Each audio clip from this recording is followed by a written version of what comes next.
ବ୍ରହ୍ମଚାରୀ ହେବା ପରେ ବି କେମିତି ହେଲା ହନୁମାନଙ୍କ ପୁତ୍ର ଜନ୍ମ? ଚାଲନ୍ତୁ ଜାଣିବା ଆଜି ଏହା ସମ୍ପର୍କରେ। ସଙ୍କଟ ମୋଚନ ମହାବୀର ହନୁମାନ। ଆମ ହିନ୍ଦୁ ଧର୍ମରେ ହନୁମାନଙ୍କୁ ନେଇ ଭକ୍ତଙ୍କର ରହିଛି ଅନେକ ବିଶ୍ୱାସ। ଭକ୍ତଟି ଅସୁବିଧାରେ ପଡ଼ିଲେ ପ୍ରଥମେ ସଙ୍କଟ ମୋଚନଙ୍କ ନାମକୁ ସ୍ମରଣ କରେ।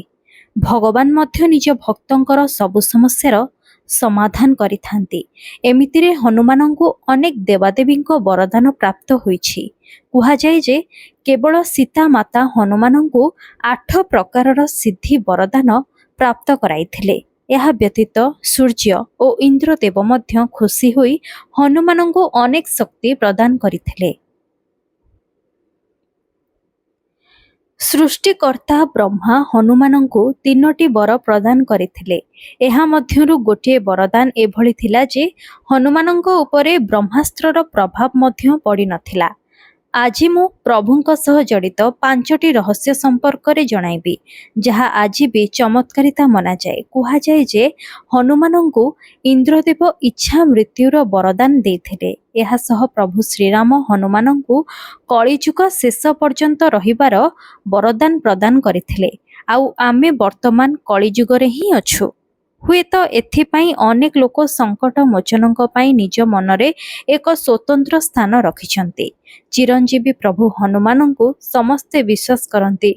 ଅସୁବିଧା ସମୟରେ ସମସ୍ତେ ପ୍ରଭୁଙ୍କୁ ଡାକନ୍ତି। ପ୍ରଭୁଙ୍କ ପାଇଁ ଅନେକ ଆସ୍ଥା ଓ ବିଶ୍ୱାସ ରହିଛି। ପ୍ରଭୁଙ୍କୁ ସମସ୍ୟାରେ ଥରେ ଡାକିଥିଲେ ସେ ସବୁ ସମସ୍ୟାର ସମାଧାନ କରିଦିଅନ୍ତି।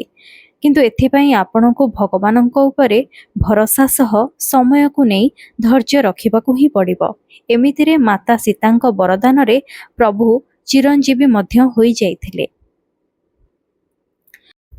ରଘୁବୀର ଶ୍ରୀମଦ୍ ଭାଗବତ ମୁତାବିକ କଳିଯୁଗରେ ହନୁମାନଙ୍କ ନିବାସ ଗୋବର୍ଦ୍ଧନ ପର୍ବତରେ ଅଛି। କିନ୍ତୁ ଆପଣ ଜାଣିଛନ୍ତି କି ହନୁମାନଙ୍କର ପୁତ୍ର ମଧ୍ୟ ଅଛନ୍ତି? ତେବେ ହନୁମାନ ତ ବ୍ରହ୍ମଚାରୀ, ଏହାପରେ ବି ତାଙ୍କର ପୁତ୍ରକୁ ନେଇ ଅନେକ ପ୍ରଶ୍ନ ଉଠିଥାଏ।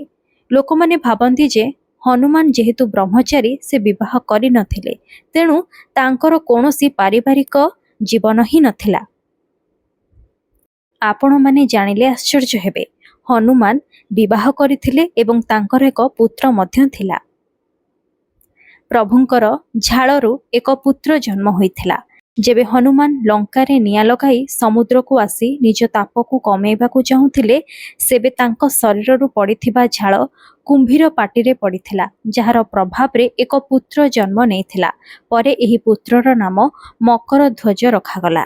କୁହାଯାଏ ଯେ ହନୁମାନଙ୍କ ଜନ୍ମ କର୍ଣ୍ଣାଟକର କୋପଳ ଜିଲ୍ଲାରେ ହମ୍ପି ପାଖରେ ହୋଇଥିଲା। ଏହା ପାଖରେ ଥିବା ମାତଙ୍ଗ ଋଷିଙ୍କ ଆଶ୍ରମରେ ହନୁମାନଙ୍କ ଜନ୍ମ ହୋଇଥିଲା। କୁହାଯାଏ ଯେ ଶ୍ରୀରାମଙ୍କ ଜନ୍ମ ପୂର୍ବରୁ ହନୁମାନଙ୍କ ଜନ୍ମ ହୋଇଥିଲା। ହନୁମାନ ଚୈତ୍ର ମାସ ଶୁକ୍ଳପକ୍ଷ ପୂର୍ଣ୍ଣିମା ଦିନ ଜନ୍ମଗ୍ରହଣ କରିଥିଲେ। ତେବେ ହନୁମାନ ପ୍ରଭୁ ରାମଙ୍କ ସହିତ ମା ଜଗଦମ୍ବାଙ୍କର ମଧ୍ୟ ସେବକ। ଏମିତି ବି ମନାଯାଏ ଯେ ଯେବେ ମାତା ଚାଲିଥାନ୍ତି ତାଙ୍କ ଆଗେ ଆଗେ ହନୁମାନ ଯାଆନ୍ତି। ତାଙ୍କ ପଛରେ ବାବା ଭୈରବ ମଧ୍ୟ ରୁହନ୍ତି। ତେଣୁ ମାତାଙ୍କ ମନ୍ଦିରରେ ମଧ୍ୟ ହନୁମାନ ଭୈରବଙ୍କ ପ୍ରତିମୂର୍ତ୍ତିକୁ ରଖି ପୂଜା କରାଯାଏ। ଏବଂ ଯଦି ଆପଣ ପ୍ରଭୁ ହନୁମାନଙ୍କର ପତ୍ନୀଙ୍କ କଥା ଜାଣିବାକୁ ଚାହୁଁଛନ୍ତି, ତେବେ ଜାଣି ରଖନ୍ତୁ ଆମ ପ୍ରଭୁ ହନୁମାନଙ୍କ ପତ୍ନୀଙ୍କ ନାମ ହେଉଛି ସୁବର୍ଚ୍ଚଲା। କିଛି ଧର୍ମ ଗ୍ରନ୍ଥ ଅନୁସାରେ ହନୁମାନଙ୍କ ପତ୍ନୀ ସୁବର୍ଚ୍ଚଲା ହେଉଛନ୍ତି ସୂର୍ଯ୍ୟଦେବଙ୍କ ପୁତ୍ରୀ। ଆଉ ଏହି ବିବାହ ଏକ ବିଶେଷ ପରିସ୍ଥିତି ମଧ୍ୟ ଦେଇ ହୋଇଥିଲା। କାହିଁକି ନା ହନୁମାନ ସୂର୍ଯ୍ୟଦେବଙ୍କ ଠାରୁ କିଛି ବିଦ୍ୟା ଆହରଣ କରିବାକୁ ଚାହୁଁଥିଲେ। ଆଉ ଏହି ବିଦ୍ୟା କେବଳ ବୈବାହିକ ବ୍ୟକ୍ତିଙ୍କୁ ହିଁ ଦିଆଯାଇଥାଏ। ସୁବର୍ଚ୍ଚଲା ମଧ୍ୟ ଏକ ତପସ୍ୱିନୀ ଥିଲେ, ତେଣୁ ବିବାହ ପରେ ସେ ନିଜ ତପସ୍ୟାରେ ଲୀନ ହୋଇଗଲେ। ଆଉ ଏହି ପ୍ରକାରରେ ହନୁମାନ ବିବାହ ପରେ ମଧ୍ୟ ବ୍ରହ୍ମଚାରୀ ହୋଇ ରହିଲେ। ତେଲେଙ୍ଗାନାରେ ଏକ ପ୍ରସିଦ୍ଧ ମନ୍ଦିର ରହିଛି, ଯେଉଁଠି ପ୍ରଭୁ ହନୁମାନ ନିଜ ପତ୍ନୀ ସୁବର୍ଚ୍ଚଲାଙ୍କ ସହିତ ବିରାଜମାନ ହୋଇଛନ୍ତି। କିଛି ଧର୍ମଗ୍ରନ୍ଥ ଏମିତି ବି କୁହେ ଯେ ହନୁମାନ ବାଳ ବ୍ରହ୍ମଚାରୀ ଥିଲେ ମଧ୍ୟ ସେ 3ଟି ବିବାହ କରିଥିଲେ।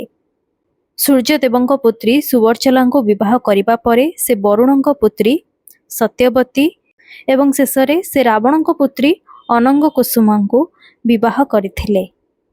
କିନ୍ତୁ ସେ ଏହି ବିବାହ ମଧ୍ୟ କିଛି ବିଦ୍ୟା ଶିକ୍ଷା ଲାଭ କରିବା ପାଇଁ କରିଥିଲେ। ତେଣୁ ବିବାହ କରିବା ପରେ ମଧ୍ୟ ତାଙ୍କର ବ୍ରହ୍ମଚର୍ଯ୍ୟ ତପସ୍ୟା ଭଙ୍ଗ ହୋଇନଥିଲା। ତ ଏବେ ଆପଣ ଜାଣିସାରିଥିବେ ପ୍ରଭୁ ହନୁମାନ ପ୍ରକୃତରେ ବ୍ରହ୍ମଚାରୀ ଥିଲେ ନା ନଥିଲେ। ଆମ ପ୍ରଭୁଙ୍କ ସହ ଜଡ଼ିତ ଆଜିର ଏହି ଅଧ୍ୟାୟଟି ଯଦି ଆପଣଙ୍କୁ ଭଲ ଲାଗିଛି ତେବେ ଏହାକୁ ଲାଇକ୍ କରନ୍ତୁ ଏବଂ ଖୁବ୍ ମାତ୍ରାରେ ସେୟାର କରନ୍ତୁ। ଇନଫର୍ମେସନ୍ ଆପଣଙ୍କୁ କିଭଳି ଲାଗିଲା ମୋତେ କମେଣ୍ଟରେ ନିହାତି ଜଣାଇବେ। ଆମ ଧର୍ମପୁରାଣ ତଥା ଆମ ପ୍ରଭୁଙ୍କ ସହ ଜଡ଼ିତ ଏଭଳି ଅନେକ ଇନଫର୍ମେଟିଭ୍ ଭିଡ଼ିଓ ଯଦି ଆପଣ ଦେଖିବାକୁ ଚାହାନ୍ତି ତାହେଲେ ଆଜି ହିଁ ମୋ ଚ୍ୟାନେଲକୁ ସବସ୍କ୍ରାଇବ୍ କରନ୍ତୁ।